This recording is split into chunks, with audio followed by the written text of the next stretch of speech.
Bismillahirrahmanirrahim. Assalamualaikum warahmatullahi wabarakatuh. Ashadu an la ilaha illallah, ashadu anna Muhammad Rasulullah. Allahumma sholli ala Sayyidina Muhammad wa ala ali Sayyidina Muhammad. Kama sholaita ala Sayyidina Ibrahim wa ala ali Sayyidina Ibrahim bil alamina innaka hamidum majid. Alhamdulillah, kita semua dalam keadaan sehat sehingga kita dapat melanjutkan kajian-kajian kita sebagaimana waktu-waktu yang lalu. Berikutnya, tidak lupa-lupanya aku mengingatkan kembali, mengajak kalian semua ya, kita bareng-bareng untuk selalu mendoakan kepada semua saudara-saudara kita, bapak ibu kita, mbak-mbak kita, mas-mas kita yang telah ambil bagian dengan segala kemampuannya masing-masing ya, karena kemampuan orang juga tidak sama, mendukung berjalannya channel ini sebagai sebuah saluran dakwah. Semoga dukungan itu Gusti Allah ingkang Maha Agung jadikan catatan langit sebuah amal soleh bagi mereka dan keluarga.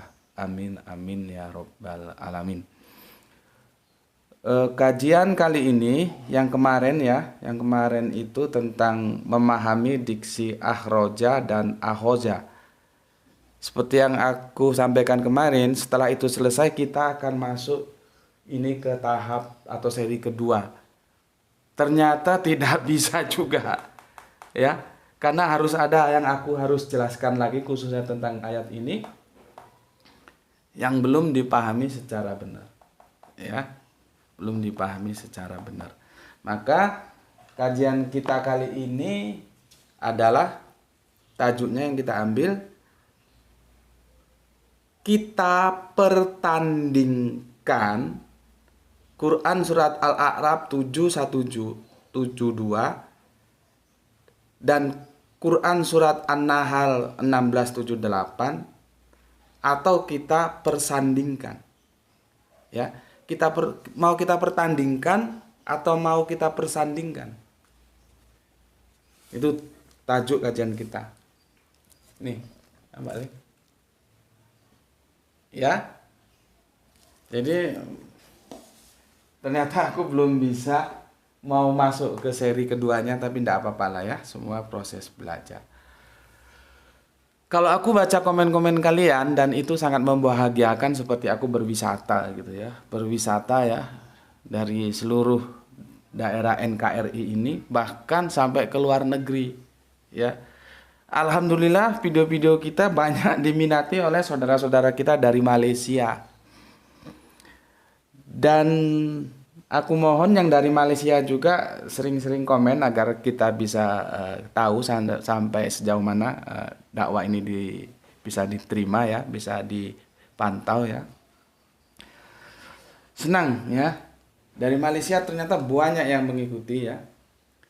Dari Indonesia juga alhamdulillah merata, dari mulai Aceh, Padang, sampai nanti terus Sumatera, Siantar, kota kelahiranku. Siantar nanti ada Sidamanik lagi, ada Langkat, ada banyak, terus turun lagi nanti, terus sampai ke Lampung. Lampung itu juga luas ya.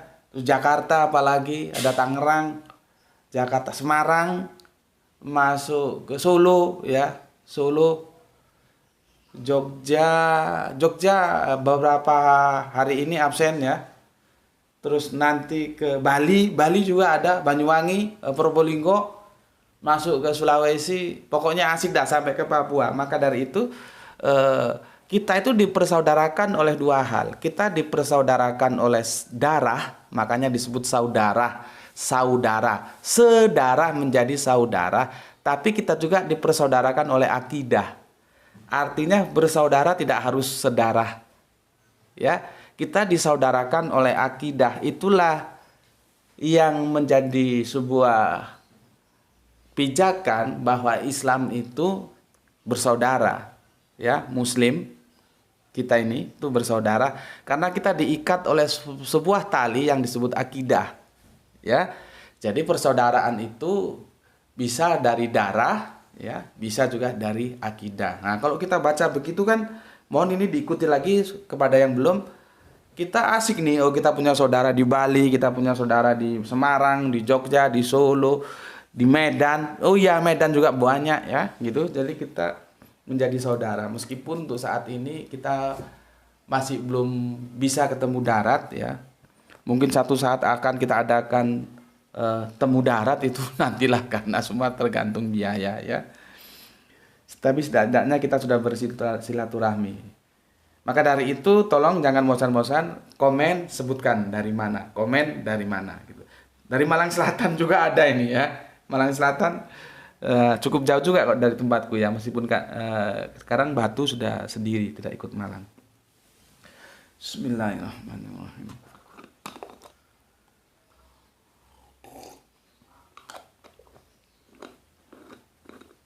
Berikutnya yang menjadi asik dari perhatianku ya.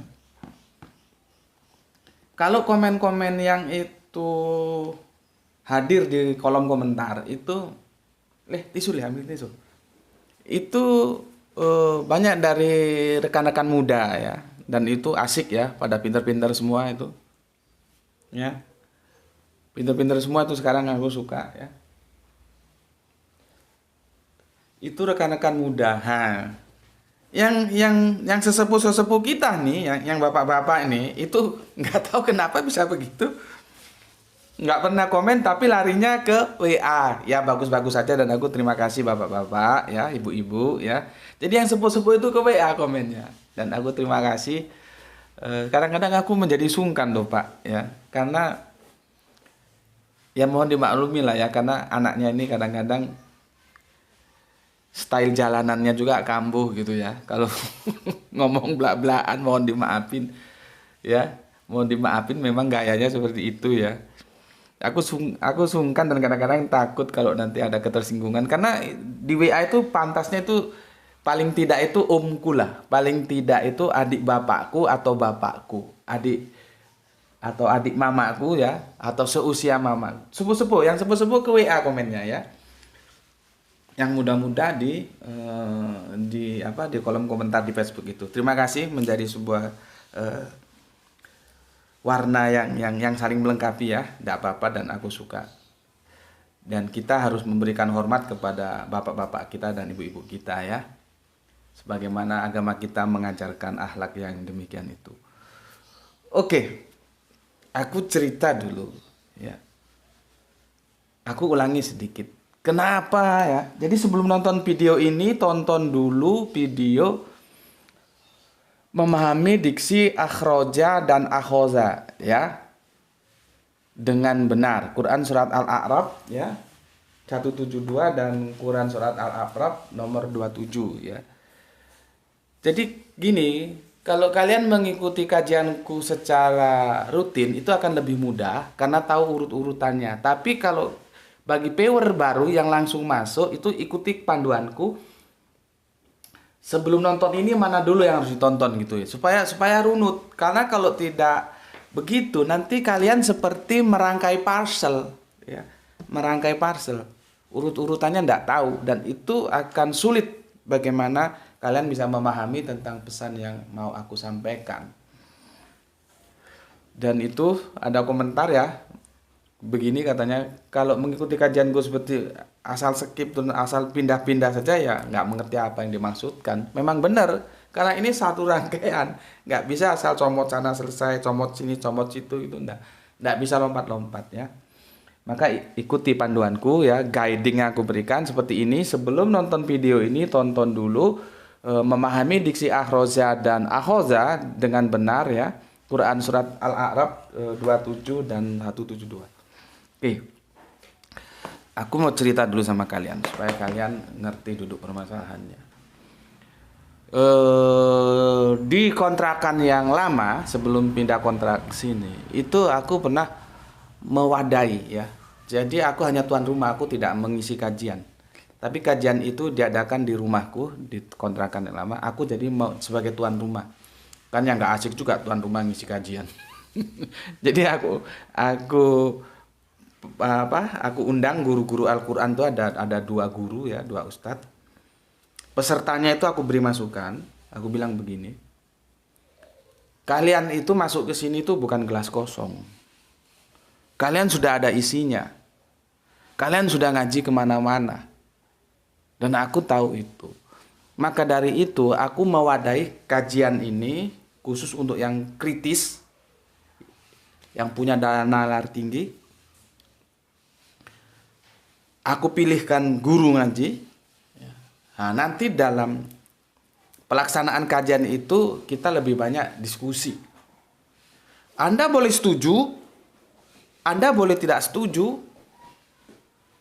Selama setuju dan tidak setuju Anda itu argumentatif, ada dalilnya. Sandaran berpikirnya itu dari mana? Jadi silahkan saja, tidak harus semua setuju. Gitu. Nah, jadi dalam kajian itu ya itu dilaksanakan setiap malam Rabu dulu nggak salah. Jadi seminggu sekali guru Al-Qur'annya bergantian ya. Oh itu rame, masing-masing udah pada pinter-pinter. Gurunya bilang A, dia bilang B, oh enggak sih, diskusi. Tapi tidak apa-apa, memang aku wadai. Jadi orang-orang yang kritis, ya, aku bina, aku suruh ngaji di tempatku. Nih kalian, berantem kalian secara pemikiran. Yang penting ada dasarnya, bukan pokoknya. Karena kalau ngomong pokoknya, nah itu bukan ilmiah itu bukan orang sekolahan itu.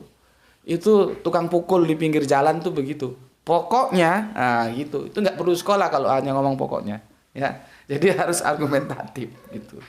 Oke. Salah satu peserta di antara kajian itu adalah seorang ibu, ya. Beliaunya itu di samping aktivis dakwah juga dosen, gitu.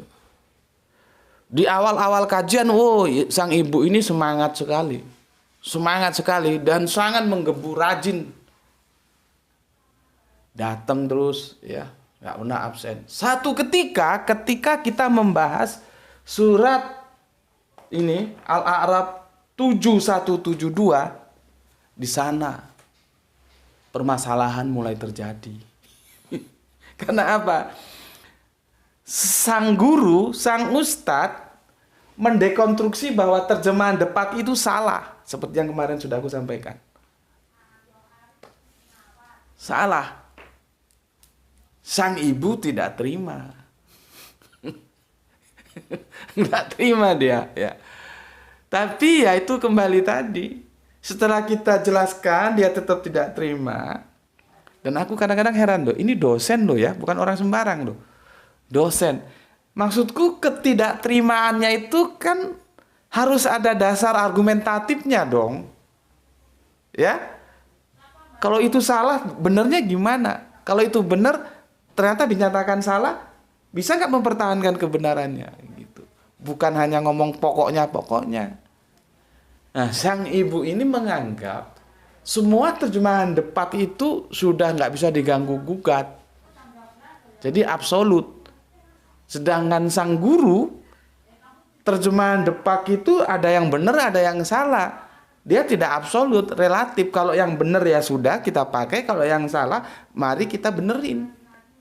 Nah, ketika kita mengkaji surat 7 ya, Al-A'raf 172 ini nggak benar, kita dekonstruksi terjemahannya sesuai dengan dikembalikan ke original teksnya. Makanya ini mengambil bukan mengeluarkan. Kan gitu. Akhirnya sang ibu, kita ya karena sudah sepuh ya, kita rayu-rayu, kita dekati dengan bahasa halus gitu. Akhirnya tetap menyelesaikan, dia tidak mau ngaji lagi. Ya sudah. Ya sudah. Yang jelas kita sudah tetap adakan pendekatan ya, bagaimana kita mendekati seorang ibu itu, apalagi sepuh. Akhirnya tidak mau ngaji lagi, ya sudah. Memang tidak ada titik temu ya. Kalau seperti itu sudah tidak bisa. Nggak usah dipaksakan ya, biarlah ibu itu tetap dalam pemahamannya bahwa terjemahan Depak itu absolut, sedangkan ada pihak lain yang mengatakan tidak, yang namanya terjemahan itu relatif ya, dia bisa salah. Berikutnya guru ngajiku itu pandai juga berkata ya, Jadi pandai bermain kata, tapi lebih pandai lagi bermain fakta. Kalau aku pandai meneror. Makanya aku bilang, goblok, bodoh. Itu teror. Tapi teror kasih sayang. Ya, artinya kalau kamu nggak mau dibilang bodoh, nggak mau dibilang goblok, ya kamu belajar, kamu ngaji, biar pinter, begitu. Ya, makanya ada viewer kita dari Borneo ya, ketika coba menawarkan kajian-kajian dari Gus Betik dan kaget, tapi bagus, sudah nggak apa-apa mas, pendekatanmu bagus. Suruh dia melihat secara keseluruhan, karena kalau hanya satu video disimpulkan kacau, nggak apa, nggak menemukan sisi yang sesungguhnya mau disampaikan itu seperti apa, gitu ya. Aku ulangi tadi, kalau guru Al-Qur'anku itu ya, dia pandai bermain kata dan pandai bermain fakta. Ya, jadi ketika kami ngaji ya, dijelaskan seperti aku telah menjelaskan kepada kalian ya, bahwa anak itu dilahirkan itu dalam keadaan nggak ngerti, nggak tahu apa-apa. Hardware itu sudah dikasih, ainun dikasih tapi samun belum, mata dikasih tapi penglihatan belum, udunun dikasih tapi apa ya, basirun, mata itu basirun ya, penglihatan belum, samun ya, belum dikasih, udununnya sudah dikasih, hati juga begitu, pemahamannya belum. Jadi ada software, ada hardware, hardwarenya sudah dikasih. Ketika kita lihatlah ya, ketika jabang bayi itu lahir dari gua garba, kalau orang Jawa bilang gua garba itu rahim, kesucian gua garba ibu ya, karena dari sana kita dilahirkan. Maka kalau yang masih punya ibu, berbuat baiklah kepada ibu kalian ya, nanti kalian menyesal. Kalau ibu sudah meninggal baru kalian menyesal kok dulu belum sempat berbuat baik. Ibu itu yang mengajari kita pandai berkata, maka jangan lawan ibumu dengan kata-kata ya.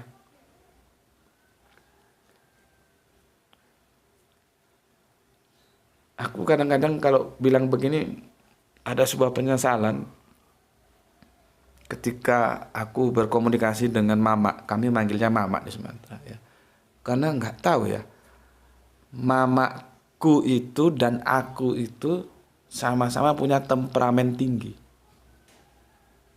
Mamaku itu orangnya belak-belakan, suka ngomong suka, nggak suka ngomong nggak suka, nggak ada basa-basi.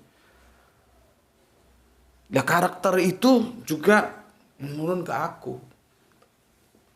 Ya kadang-kadang ya namanya dalam pergaulan itu ya, ada sesuatu yang tentunya pasti tidak disengaja lah ya.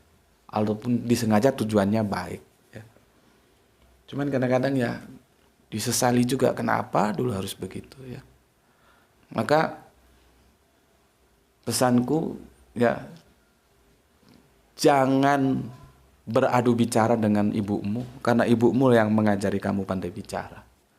Oke. Bismillahirrahmanirrahim. Kalaupun kamu harus beradu bicara, maka jelaskanlah. Yang intinya itu menjelaskan. Ya. Menjelaskan gitu. Dan itu memang tidak mudah.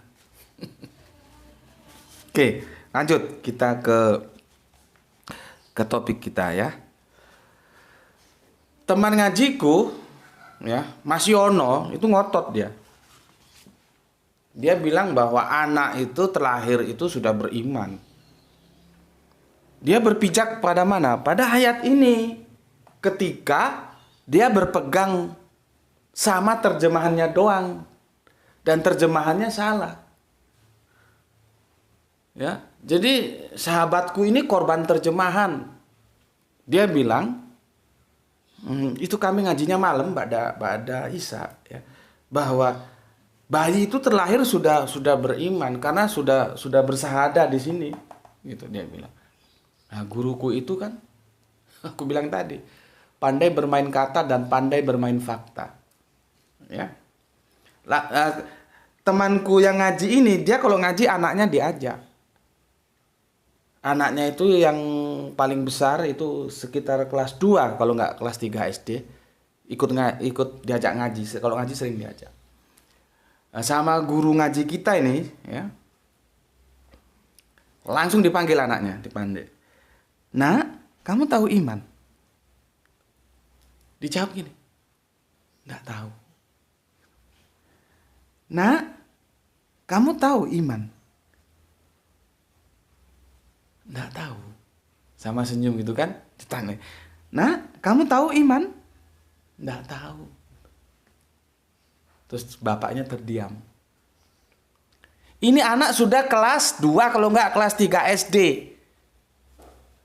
Bukan bayi.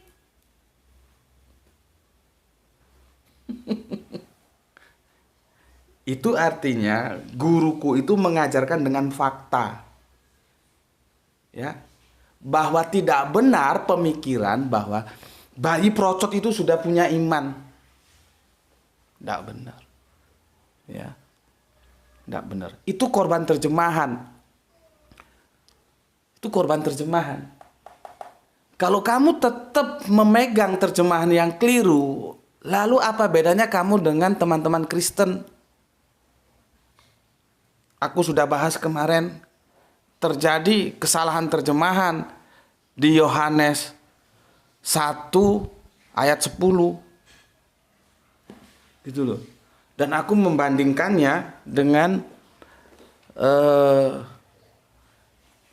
Injil, menghadirkan 2 Injil. Injil dari teman-teman Protestan itu berbeda terjemahannya dengan Injil teman-teman Katolik. Ketika kata di itu adalah dalam bahasa Yunani, dalam Protestan diterjemahkan oleh. Padahal itu harusnya diterjemahkan melalui. Seperti Injilnya teman-teman Katolik. Ya. Jadi teman-teman kekristenan, khususnya yang mempercayai bahwa Yesus itu pencipta, itu korban terjemahan Yohanes 1 pasal 10. Ya. Ia telah ada di dalam dunia dan dunia dijadikan olehnya, tetapi dunia tidak mengenalnya. Dijadikan olehnya. Aku sudah jelaskan kemarin. Mobil itu dibeli oleh Gus Beti. Mobil itu dibeli melalui Gus Beti. Itu beda. Terjemahan yang benar itu adalah ia telah ada di dalam dunia dan dunia dijadikan melaluinya. Seperti yang diterjemahkan oleh Injil Katolik. Bukan olehnya. Nah, cuman kan teman-teman Kristen ini kadang-kadang, ya tapi maklum lah ya, karena sudah terlanjur terdogma Yesus itu Allah, maka kalau Allah harus bisa mencipta, dikirain Yesus bisa mencipta. Enggak, Yesus itu enggak bisa menciptakan apa-apa. Nanti kita bahas lagi tentang penciptaan ya. Seperti janjiku kemarin, kita akan nukil dari seorang musikus ternama, legend dari musik yang ada di tanah air ini, dari Kus Plus. Ya, nanti tunggu waktunya. Supaya kita tidak keblangsak. Dan teman-teman Kristen jangan terus mengatakan bahwa aku itu menghujat Yesus. Karena kalau kamu bilang aku menghujat Yesus, aku juga bisa ngomong justru kamu yang menghujat Yesus. Gitu loh. Maka jangan ngomong aku menghujat Yesus, karena itu tidak mungkin. Kami itu dalam Islam diperintahkan untuk menghormati semua kanjeng Nabi tanpa terkecuali kanjeng Nabi Isa yang kalian sebut Yesus. Mana mungkin aku bisa menghujat Yesus? Kamu disuruh menghormati. Jadi yang benar itu cara pandangmu dan cara pandangku terhadap sosok Yesus berbeda. Nah, begitu. Ya, berbeda. Bukan menghujat. Karena kalau kamu ngomong bahwa aku menghujat Yesus, aku pun bisa ngomong kamu juga menghujat Yesus. Karena apa? kita berebut sebetulnya Yesus itu bisa menciptakan atau tidak. Gitu loh. Kan kalau kita tidak menempatkan posisi seseorang pada posisinya, itu kan penghujatan itu. Seseorang yang tidak bisa mencipta, terus kamu bilang bisa mencipta, itu menghujat. Begitu juga sebaliknya, seseorang yang bisa mencipta, tapi kamu bilang tidak, aku bilang tidak bisa mencipta, itu juga penghujat. Nah sekarang kalau begitu, kalau memang kita saling mengklaim bahwa kamu yang menghujat, terus kamu bilang aku yang menghujat, kembalikan ke Alkitab. Gitu. Dan masukan dari aku, jangan bermain di terjemahan. Dan kamu harus mengerti apa itu kitab suci dan apa itu terjemahan kitab suci. Kerangka berpikirnya seperti itu, ya. Jadi yang Kristen-Kristen ini ya, jangan pernah berpikir seperti itu menghujat Yesus tuh. Ya meskipun akhirnya aku didoakan semoga menerima Yesus, ya terserah itu doa kalian ya. Terserah. Tapi yang perlu aku sampaikan bahwa tidak mungkin seorang Gus Beti itu menghujat Yesus. Karena Gus Beti itu sangat menghormati Yesus. Karena itu perintah di dalam agamanya yaitu Islam. Tidak boleh memandang rendah para nabi. Gitu. Ya, oke. Itu tadi contoh korban terjemahan. Di Yohanes 1 pasal 10. Ketika seharusnya itu diterjemahkan melaluinya. Tapi diterjemahkan olehnya. Sehingga dia tetap kalau dikasih tahu ngotot, Yesus pencipta. Pencipta apa? Yesus nggak bisa mencipta kok. Terjemahan itu yang dia pakai, itu salah terjemahannya. Korban terjemahan yang salah. Begitu juga ya, aku sudah jelaskan ini. Aku kira kemarin selesai. Karena ada komentar begini, sebelum ini aku unggah ya. Nah, ini yang kemarin itu alhamdulillah sekarang sudah tembus 1,3. 1.300 tonton, berarti nanti ini langsung diunggah ya. Karena sudah 1.000. Jadi kalau sudah 1.000 langsung unggah. 1.000 langsung unggah gitu ya. Kita berpacu sama Power. Power cepat kasih nominal 1.000-an kita unggah. Ya. Ini sudah 1.000. Alhamdulillah tadi masih 800 aku mulai di acara ini, shooting ini sudah 1,3 ya, 1.300. Oke, berarti nanti ini langsung diunggah. Dan aku ingatkan hari ini hari Jumat, jangan lupa yang laki-laki ini ya, penuhi masjid-masjidmu dengan kehadiranmu berjamaah sholat Jumat ya. Oke. Ada komen masuk begini, tapi sebelum ini diunggah, dia komen begini. Ketika lahir bayi kagak dikatakan beriman, tanda tanya. Ya.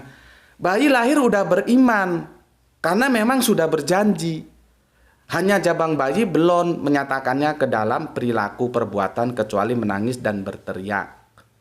Ini dia komen sebelum ini aku unggah. Nah, maksudku ketika ini aku unggah ya, yang kemarin itu ya, ada yang kemarin itu sebentar. Lihat sebentar. Coba lihat yang tajuknya. Sebentar. Udah Bapak lihat aja di sini. Ternyata belum, saudaraku, belum 1.000. Sana lihat aku memahami diksi akhroja dan akhoja dengan benar ya. Kemarin itu masih mencapai 840, belum 1.000. Jadi nanti jangan diunggah dulu ya, belum 1.000.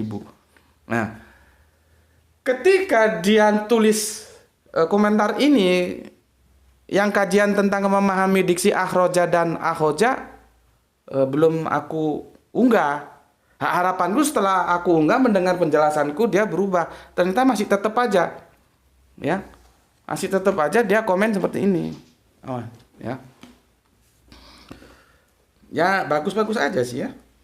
Artinya ada sebuah dialog yang bisa kita bangun, ya.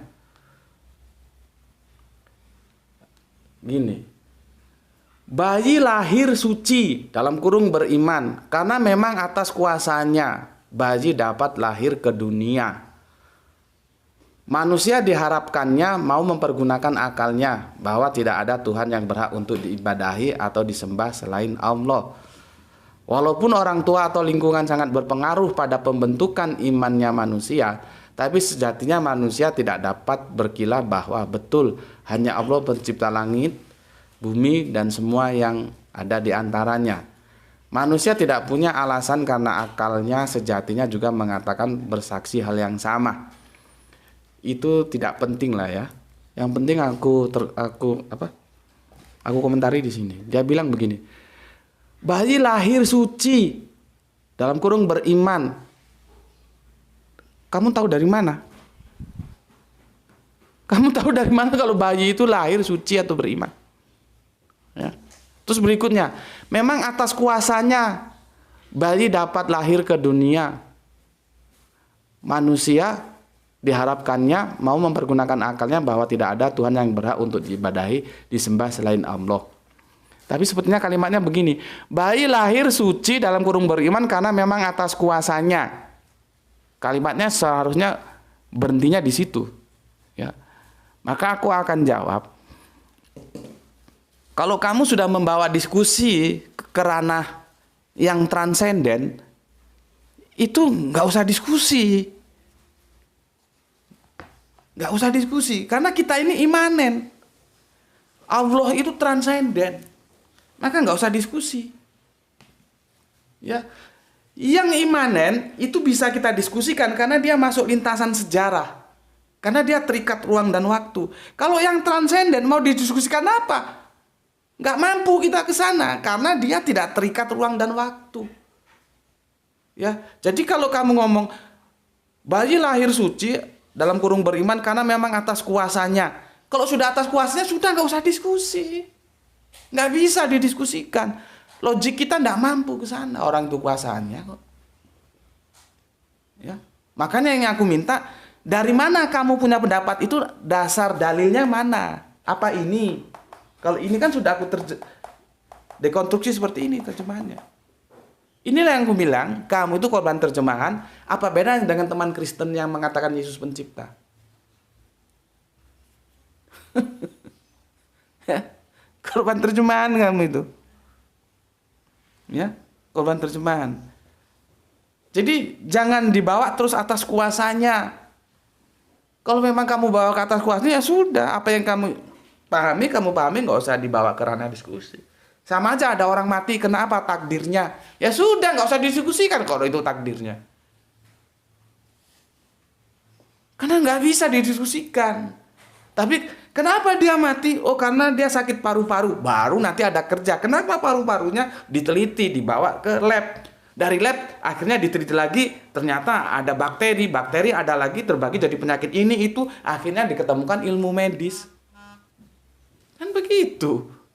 Tapi kalau ujuk-ujuk kenapa dia mati? Ya sudah takdirnya, ya sudah nggak usah didiskusikan. Gitu loh ya. Jadi ranah-ranah diskusi kita, ini ranah-ranah akademis, dia bersifat imanen, tidak transenden. Kalau sudah kamu bawa ke hal yang transenden, sudah. Kamu imani saja, nggak usah didiskusikan. Karena logik kita itu harus diperdayakan. Itu perintah Allah ya. Tidakkah engkau berpikir dan segala macamnya. Tetapi kita juga harus tahu bahwa logik kita itu punya keterbatasan. Untuk membicarakan yang transenden itu kita hanya sebatas apa yang difirmankan. Logik kita tidak mampu ke sana. Dan itu sudah aku jelaskan dalam kajian bahwa ada irasional, rasional, dan transrasional.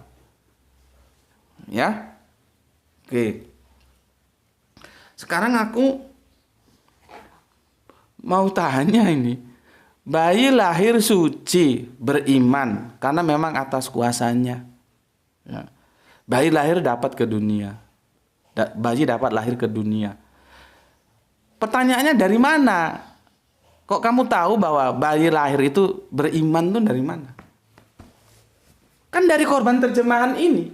Makanya kenapa ini aku kotai? Ya. Karena ketika ini diterjemahkan salah, ya, diterjemahkan mengeluarkan, pemahaman kita tentang lokus itu menjadi berbeda. Gitu loh. Ini diterjemahkan mengeluarkan, lokus kita itu menjadi berbeda. Makanya perlu belajar hukum apa itu lokus delikti. Ya. Lokus deliktinya jadi berbeda, ya. Karena akhoda ya diterjemahkan mengeluarkan bukan mengambil, jadi mengeluarkan. Maka lokus yang ada dalam benak mainstream yang keliru itu, ini lokusnya nggak eksistensi tapi praeksistensi.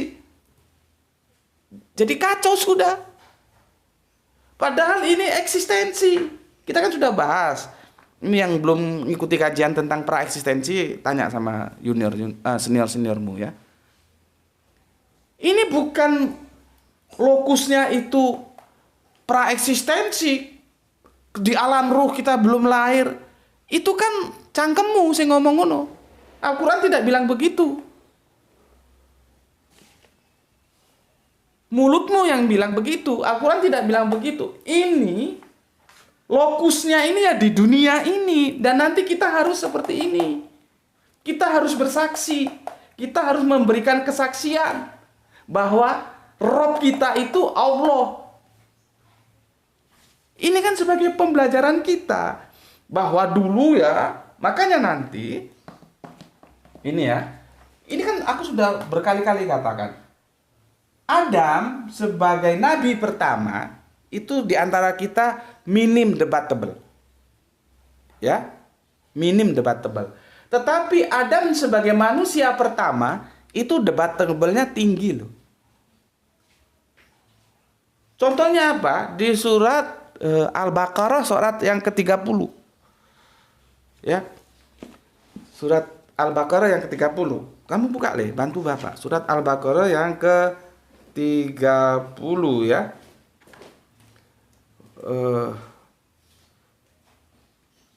Kan begini tuh. Allah kan bilang, aku yang menjadikan khalifah di bumi. Terus malaikat kan protes. Ya. Kenapa engkau akan menjadikan manusia khalifah di bumi? Yang mereka menumpahkan darah dan segini-segininya. Ketemu? Al-Baqarah 30. Bahas sini. Bahas sini. Ya, aku bacakan ini ya. Ini juga terjemahannya nggak begini nih ya. Langsung aku dekonstruksi lah ya. Dan ingatlah ketika Tuhanmu berfirman, aku yang menjadikan khalifah di bumi. Nah, begitu seharusnya. Karena fiilnya bukan mudhari dia. Ya. Mereka berkata, malaikat itu, apakah engkau hendak menjadikan orang yang merusak dan menumpahkan darah di sana? Sedangkan kami bertasbih, memuji, dan menyucikan namamu. Nah, pertanyaannya, dari mana malaikat bisa berkata, apakah engkau hendak menjadikan orang yang merusak dan menumpahkan darah di sana? Ini kan berarti kan ada sebuah pertanda. Pertama, apakah malaikat itu hanya meramal nanti manusia itu akan menumpahkan darah dan membuat kerusakan, atau memang sudah ada kehidupan manusia sebelum Adam, kerja manusia itu ya seperti itu. Nah, supaya tidak menumpahkan darah dan membuat kerusakan, maka diturunkanlah nabi. Gitu loh. Ya. Jadi aku ulangi lagi, Adam sebagai nabi pertama itu minim debatable, tapi ketika Adam manusia pertama itu besar debatable-nya. Ya. Nah, ini menceritakan ambil apanya ya? Landscape-nya itu kan dari kanjeng Nabi Adam. Tapi ini berlaku untuk kita semua. Ini di sini nih, di eksistensi bukan pra-eksistensi di zaman roh. Pemahaman praeksistensi itu karena diksi akhoza itu salah diterjemahkan mengeluarkan. Yang betul itu mengambil. Lokusnya itu dipengaruhi oleh yang aku garis merah ini loh. Dia diterjemahkan apa? Depak menerjemahkannya salah. Ngerti? Jadi kalau mengatakan bahwa manusia beriman begitu dilahirkan sudah punya iman, korban terjemahan. Apa bedanya lu dengan teman-teman kita yang Kristen tadi yang ngomong bahwa Yesus itu pencipta? Itu juga korban terjemahan seperti lu. Lu mau goblok apa mau pinter? Kan gitu. Ya? Lu mau goblok apa mau pinter?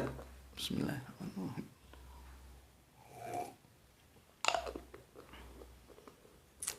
Ya. Sekarang kalau memang benar ya, manusia atau bayi lahir itu sudah beriman, apa perlunya ada hadis Kanjeng Nabi? Setiap anak dilahirkan di atas fitrah, kedua orang tuanya lah yang menjadikan dia Yahudi, Nasrani atau Majusi. Apa perlunya ada hadis ini? Nanti di seri berikutnya kita akan kupas tuntas tentang hadis ini. Fitrah itu apa? Karena banyak yang salah paham tentang fitrah. Ya. Hadis ini kan, ini substansinya hadis ini agar kita orang tua ini mendidik anak kita itu dalam keislaman. Supaya tidak menjadi Yahudi, Nasrani atau Majusi. Begitu maksudnya. Lah kalau memang bayi itu lahir sudah beriman, ngapain keluar hadis ini? Itu loh. Dan sama guru ngajiku tadi yang aku ceritakan, anaknya temanku yang membantah ketika anaknya ditanya, "Nak, kamu tahu iman?" Nggak tahu.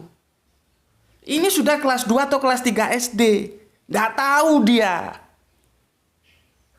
Karena belum akil balik. Nah, nanti kita diskusikan apa itu akil, apa itu balik. Apalagi yang mama sih oe-oe, pipis, oe, haus, oe.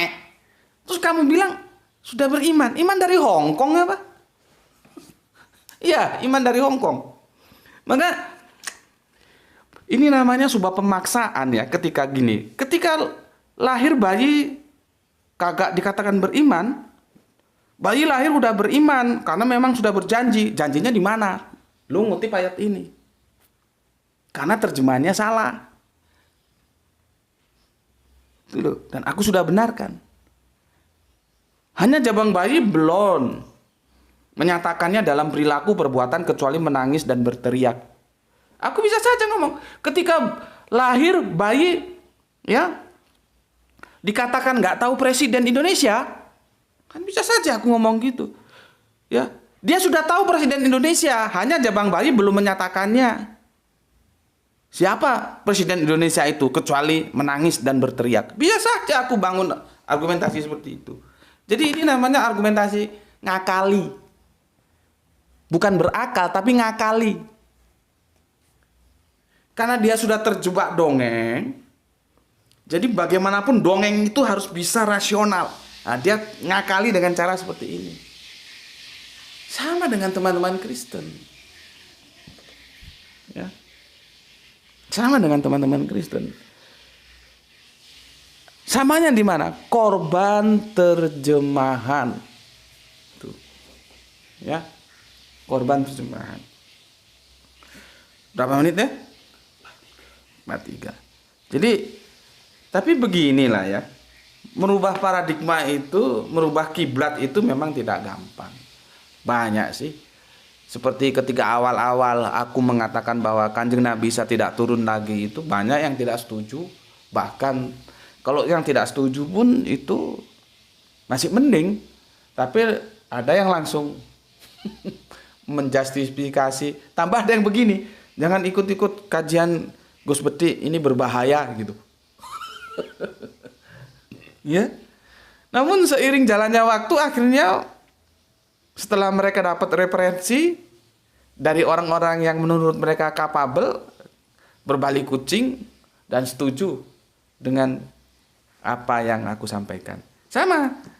Ya, sama. Sebentar. Ini ada telepon. Sebentar ya. Sebentar.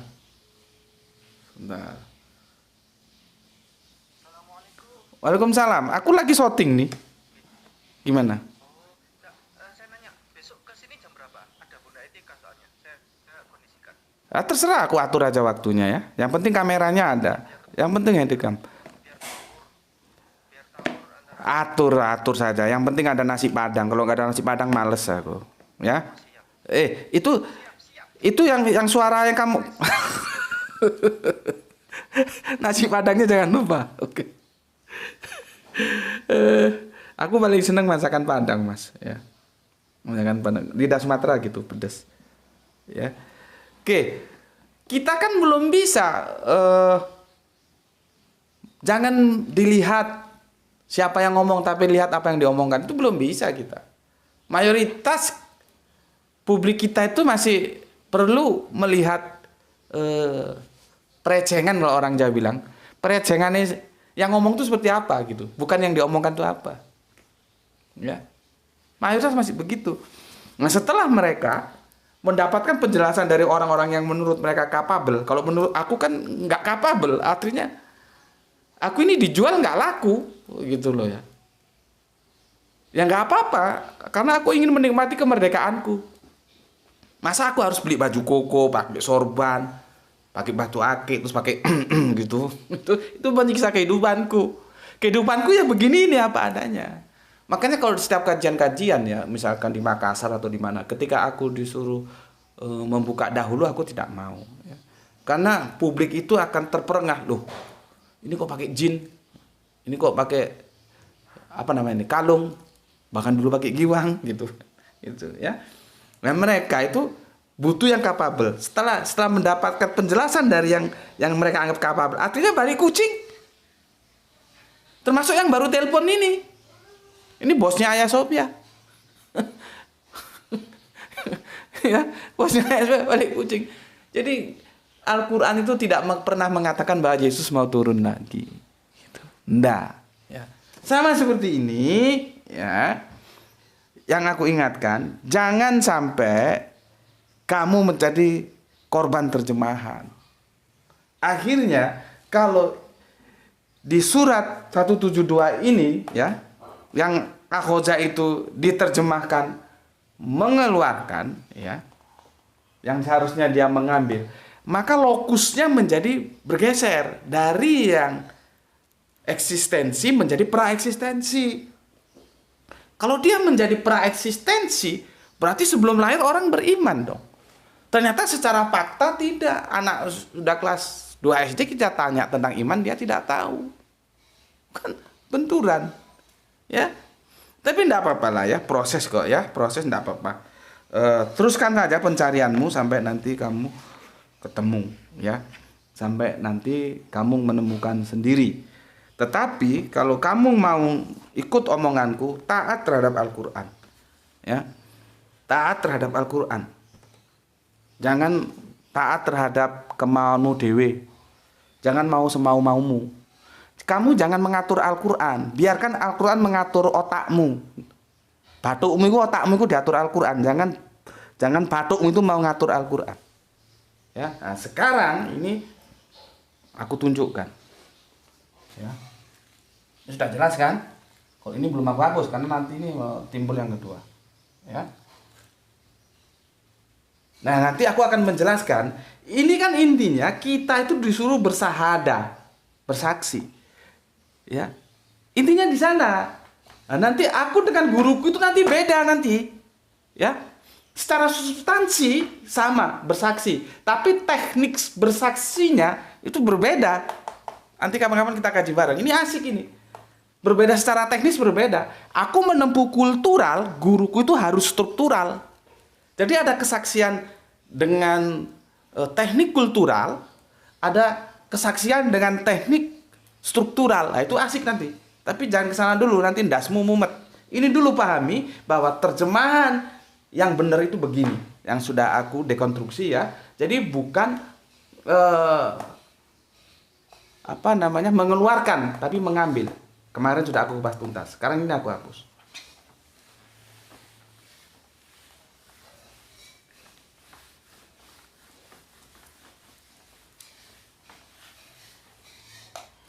Ya, seperti judul kita ini ya. Ini ya, Quran Surat Al-A'raf ya, surat 7 nomor 172. Dan Quran surat apa ini? An-Nahl. An-Nahl. Surat nomor 16, nomor ayatnya 78. Ya. Ini pilihan kita nih, kita mau yang mana ini? Kita ya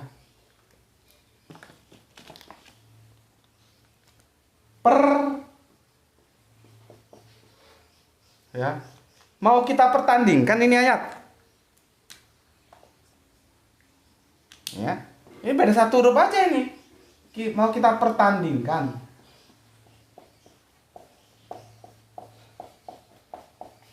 Ya, nanti gini lah ya, bikin judulnya. Atau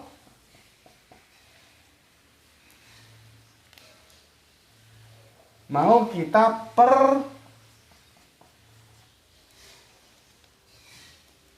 persandingkan. Beda T sama S saja, tapi beda makna.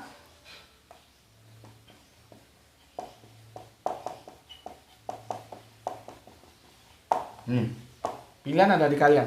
Mau mana? Coba. Kalau kamu mau mempertandingkan antara Quran surat Al-A'raf 772 dengan An-Nahl 1678, kamu harus membentur dengan apa janji Allah ya, pernyataan Allah. Kalau Al-Quran itu tidak dari sisi Allah, maka kau akan banyak menemui pertentangan di dalamnya. Mau dipertandingkan apa mau dipersandingkan? Masalahnya kalau kamu pakai terjemahan lama, terjemahan Depak, dia tidak bisa dipersandingkan dengan surat An-Nahl, tidak bisa. Ya. Tidak bisa. Ya. Sekarang aku tunjukkan sini ya. Nih ya. Nih. Lihat ini, aku background di sini ya. Masih nampak, Le? Di sini Laisa. Ya, tidak tahu apa-apa, orang weruh. Tidak tahu apa-apa. Jadi anak manusia dikeluarkan dari perut ibunda itu dalam keadaan tidak tahu apa-apa. Sementara di sini kalau mengikuti terjemahan yang keliru itu, yang kamu gunakan untuk berargumen bahwa dia sudah beriman, iman dari Hong Kong. Jangankan bayi yang sudah kelas 2 SD ditanya ini mana aja gak ngerti, kamu bilang beriman. Sekarang bagaimana? Di satu sisi mengatakan beriman, ini pun argumentasi dari terjemahan yang salah nih. Satu sisi nggak tahu apa-apa kamu dilahirkan itu. Itu yang menurutku seharusnya kamu itu, otakmu itu tunduk terhadap Al-Quran.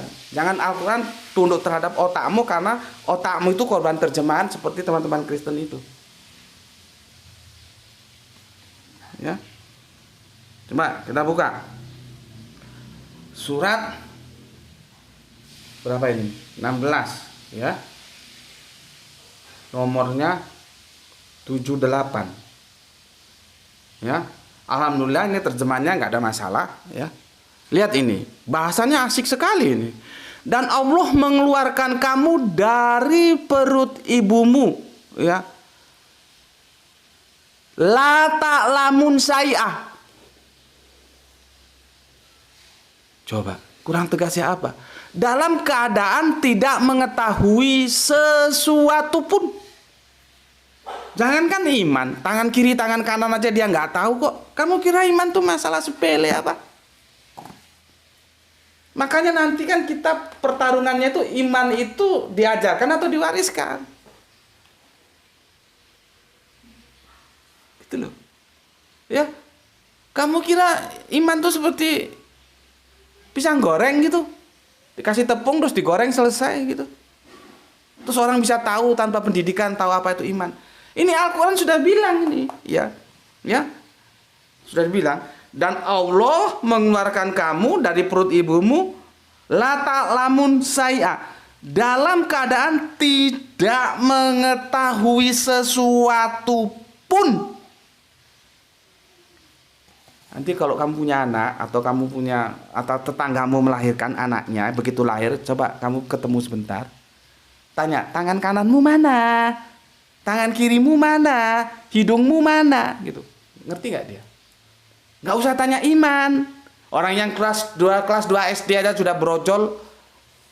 Kelas 2 SD kira-kira umur berapa tahun ya? Kalau dia umurnya 8 tahun, 9 tahun lah. Kalau dia mulai sekolah umur 7 tahun.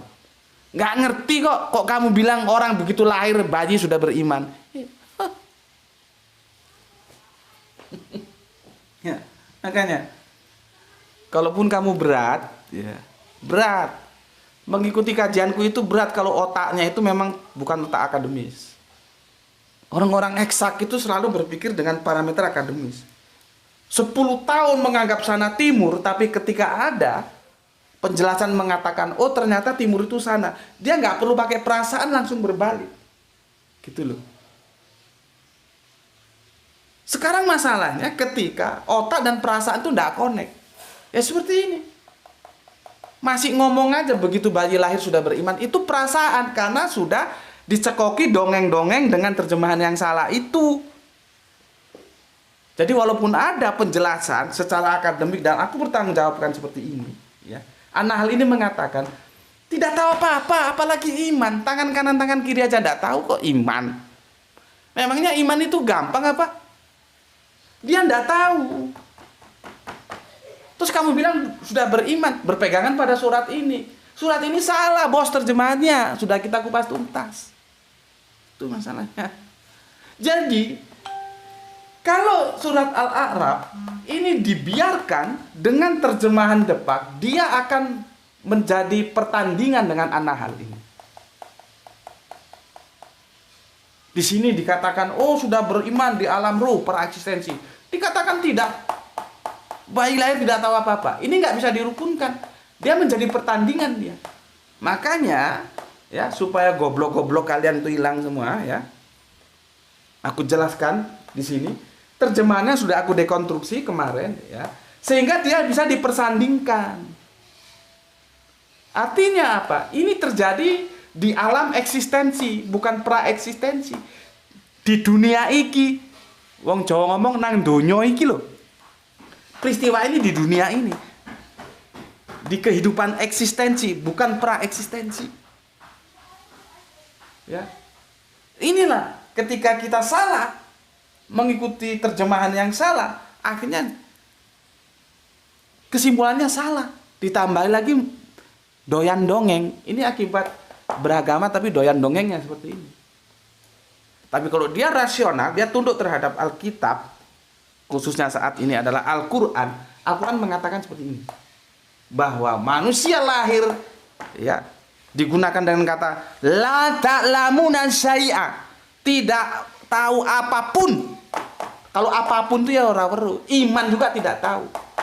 Nah, di sini terjemahannya tentang syahadat itu terjadinya bukan di praeksistensi tapi di eksistensi. Artinya ada proses sesudah kelahiran, bukan sebelum lahir, bos. Ini merekrut, ya. Seperti kita nanti kita direkrut. Lewat apa? Pensyahadatan itu. Bahwa kita hanya menjadikan Allah sebagai Rob kita, bukan yang lain. Nah, nanti kalau sudah kiamah, sudah dibangkitkan, jangan ngeles. Karena kamu dulu sudah bersaksi. Gitu loh. Bersaksinya di mana? Di dunia. Bukan di alam ruh awang-awang sana. Ya? Paham ya? Aku kira cukup paham lah ya, cukup jelas. Sekarang ya memang seperti yang aku bilang tadi, ya. Kamu mau tunduk terhadap Al-Quran apa tidak? Kalau mau sakarepmu dhewe ya terserah.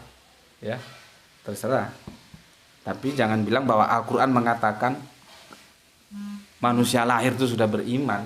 Al-Quran tidak mengatakan gitu. Ya. Jadi seperti yang bilang tadi, tapi ini proses lah ya, enggak apa-apa. Silakan saja berproses nanti sampai batukmu kebentur. Ini batukmu udah kebentur ini. Karena kalau kamu menggunakan terjemahan lama yang salah itu, dia membentur ini. Pertandingan bukan persandingan yang dilakukan. Ya. Itu yang bisa aku jelaskan ya. Semoga besok kita bisa masuk ke seri kedua ya. Nanti lihat keadaan ya. Kalau memang kajian yang kemarin sudah bisa 1000, maka langsung kita unggah. Kalau tidak, kita nunggu waktu dulu ya, supaya viewernya itu tidak terpencar. Ini masih 845 kali 19 jam ya. Itu dulu dari aku ya. Aku sudah jelaskan. Keputusan ada di kamu. Mau mbok ikuti yo karepmu, orang mbok ikuti yo karepmu, karena aku hanya menjalankan tugas menyampaikan ya. Dan aku mempertanggungjawabkan apa yang aku sampaikan itu.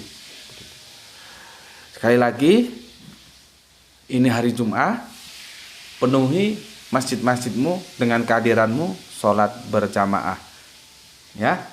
Oke, bismillahirrahmanirrahim. Alhamdulillahirabbil alamin.